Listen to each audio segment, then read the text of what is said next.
লেখার রান্নাঘর। নমস্কার, ওয়েলকাম টু লেখার রান্নাঘর। আপনারা সবাই ভালো আছেন তো?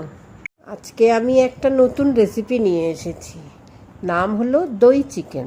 চলুন আর দেরি না করে বানিয়ে ফেলি দই চিকেন। 1 কিলো চিকেনের জন্য নেব 2 চামচ চারমগজ, আর নেব কাজু, পেঁয়াজ, টমেটো, রসুন, আদা, কাঁচা লঙ্কা আর গোলমরিচের পাউডার। সবার প্রথমে এইসব নিয়ে একটা মিক্সি জারে একটা পেস্ট বানিয়ে রাখবো। এই দই চিকেনটা করলে আমার ছেলে মেয়ে খুব ভালোবাসে। এই দই চিকেনটা আপনারা রুটির সাথে কিংবা ভাতের সাথেও খেতে পারেন।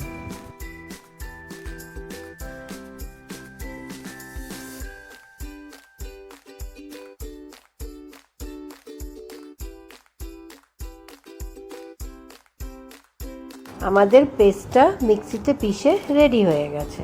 এবার চলুন চিকেনটা রেডি করি। আমি 1 কিলো চিকেনে 400 গ্রাম দই দেব, আর একটা ডিম ফাটিয়ে দেব, আর আন্দাজ মতন নুন দেব। এবার দই, ডিম সব একসাথে চিকেনটাকে ভালো করে মেখে 5-10 মিনিটের জন্য রেখে দেব। চলুন দই চিকেন বানানো শুরু করি। প্রথমে গ্যাসে একটা কড়াই বসাই। কড়াইতে এবার 4 চামচ সাদা তেল গরম করব। তেলটা গরম হয়ে গেছে, এবার এটাতে দেব একটা তেজপাতা, শুকনো লঙ্কা, দারচিনি আর ছোট 2 এলাচ, আর 1 চামচ জিরে দিয়ে ভালো করে ফোড়নটাকে ফ্রাই করে নেব।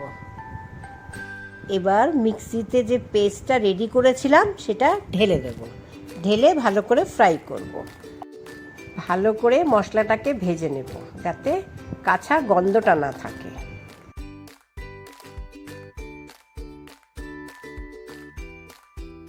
আন্দাজ মতন নুন দেব, আর 1 চামচ শুকনো লঙ্কা দেব।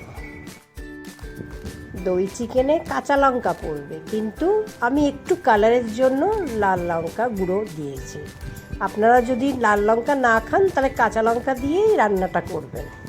লাল লঙ্কা গুঁড়োর সাথে 1 চামচ জিরে পাউডারও দিয়েছি। মশলাটা ভাজা হয়ে গেছে, এবার চিকেনটা ঢেলে দেব। চিকেনটাকে ভালো করে মশলার সাথে মিশিয়ে নেব। এবার চিকেনের জল ছেড়ে দিয়েছে। উপর থেকে 1 চামচ গোলমরিচের পাউডার দেব, আর ঢাকা দিয়ে রেখে দেব। 10 মিনিট হয়ে গেছে, দেখেছেন কত জল বেরিয়েছে চিকেনের। 2 ঢাকনি গোলাপ জল দেব।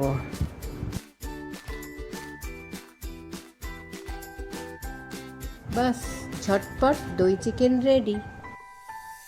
হুঁশিয়ার, খবরদার, আমার মায়ের দই চিকেন হলো তৈয়ার। উফ, যা দারুণ খেলাম না। ঠিক আছে, আজকে তাড়াতাড়ি সেরে ফেলি, আরো খাওয়া বাকি আছে। তো চলুন জলদি লাইক, শেয়ার আর সাবস্ক্রাইবটা করে ফেলুন তো। আর আমার মায়ের হাতের দই চিকেন খেয়ে কেরম লাগলো সেটা কিন্তু অবশ্যই কমেন্ট সেকশনে জানাতে হবে। তাহলে আজ চলি, বাই, থ্যাঙ্কস ফর ওয়াচিং। লেখার রান্নাঘর।